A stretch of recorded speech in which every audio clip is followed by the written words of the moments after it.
The entire Bible is written as an historic document,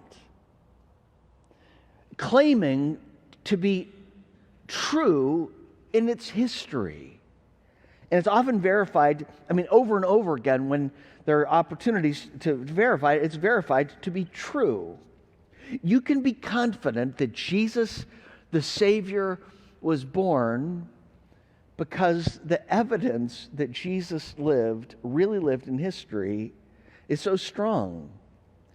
You can go to the places where Jesus lived, even today. I would love for you to go with us sometime. I think our next trip is next December, if it doesn't get ended by COVID again.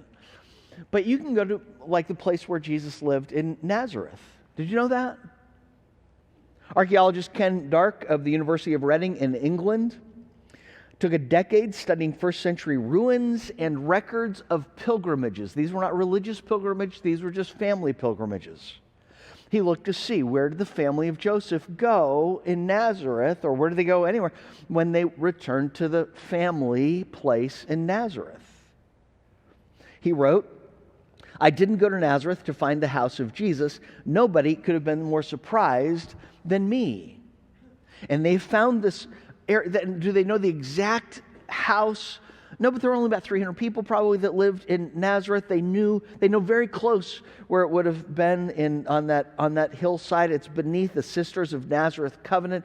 My wife and I were actually able to, it's a long story. I don't know that we'll ever be able to do this again, but we were actually able to get there after hours. Somebody let us in a few years ago. It was wonderful. You can go to the place, the neighborhood where Jesus was born, and where he lived in Nazareth. You can go to the places where he walked. You can go to the place where he was crucified. Did you know that? You say, Brett, well, how do we know? Because after the Romans destroyed Jerusalem in 70 AD, they wanted to destroy every vestige of Jesus. They just kind of wanted to wipe him out of history. So you know what they did? They went to all of the places where where they knew Jesus had done stuff, like where he was crucified, and they built shrines or temples there to desecrate Jesus.